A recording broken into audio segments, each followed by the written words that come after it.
Hello everyone, எல்லாரும் எப்படி இருக்கீங்க? இன்றைக்கி நம்ம சேனலில் நம்ம பார்க்க போகிறது ஒரு டிஃப்ரெண்ட்டான எண்ணெய் கத்திரிக்காய் குழம்பு. அதுக்கு தேவையான இன்க்ரீடியன்ட்ஸ் என்னென்னு பார்த்துடலாமா?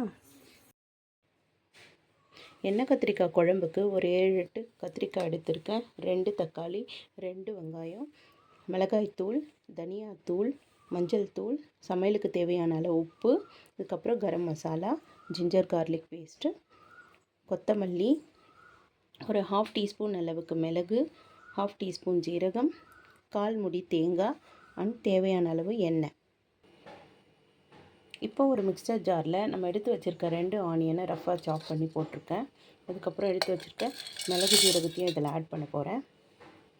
இது கூடவே நம்ம வச்சுருக்க ஜிஞ்சர் கார்லிக் பேஸ்ட்டையும் சேர்த்துடலாம்.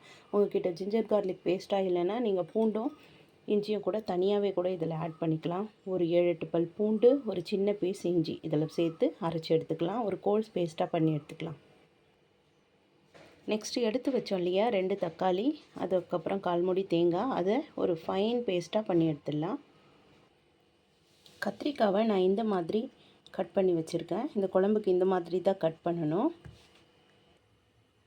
ஒரு பாத்திரத்தில் எண்ணெயை விட்டு அது காஞ்சதும் அதில் 2 பட்டை, 2 கிராம்பு, ஒரு பிரிஞ்சி இலை அது போட்டுட்றேன். இதில் நம்ம அரைச்சி வச்சுருக்கோம் இல்லையா ஆனியன் பேஸ்ட்டு, அதை சேர்த்துடலாம். அதை சேர்த்துட்டு இதுலேயே சால்ட்டை போட்டு நல்லா வதக்கி விட்டுடலாம். சால்ட் ஆட் பண்ணியாச்சு. இதை இப்போ நம்ம நல்லா பச்சை வாசனை போகிற அளவுக்கு வதக்கிடலாம்.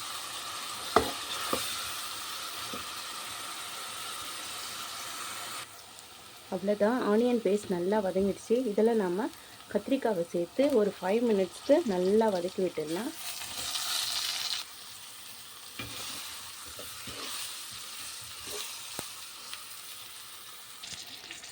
கத்திரிக்காய் நல்லா வதங்கிடுச்சு பாருங்கள். இந்த ஸ்டேஜில் நாம் எடுத்து வச்சுருக்க மசாலா தூள் எல்லாத்தையும் இதில் சேர்த்துடலாம். மிளகாய் தூள், தனியாத்தூள், மஞ்சள் தூள், கரம் மசாலா, இது எல்லாத்தையுமே நாம் இதில் சேர்த்துட்டு இன்னும் நல்லா வதக்கி விட்டுடலாம். இப்போ இதில் நாம் கொஞ்சமாக தண்ணியை விட்டு மூடி போட்டு கத்திரிக்காயை வேக வச்சிடலாம். கொஞ்சமாக தண்ணி விட்டுருக்கேன். நல்லா கலக்கிட்டு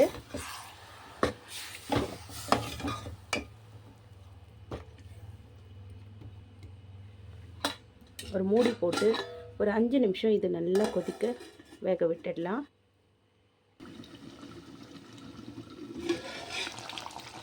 கத்திரிக்காய் ஓரளவு வெந்துடுச்சு. இந்த ஸ்டேஜில் நாம் தேங்காய் தக்காளி பேஸ்ட் இருக்கு இல்லையா, அதை சேர்த்துடலாம்.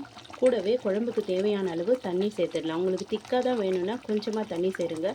உங்களுக்கு தண்ணியாக குழம்பு வேணும்னா இன்னும் நிறைய தண்ணி சேர்த்துக்கோங்க. பாருங்கள், நான் இந்த அளவுக்கு தண்ணி சேர்த்துருக்கேன். இது நல்லா கொதிக்கணும். தக்காளி வாசனை, அந்த பச்சை வாசனை எல்லாம் போகிற மாதிரி கொதிக்கணும். இது கூடவே நாம் எடுத்து வச்சுருக்க கொத்தமல்லி, உங்களுக்கு தேவைப்பட்டால் ஒரு 4-5 பச்சை மிளகாய் இது மேலேயே தூவி விட்டுருங்க. அவ்வளோதான். இதை மூடி போட்டு இன்னும் நல்லா வேக விடலாம்.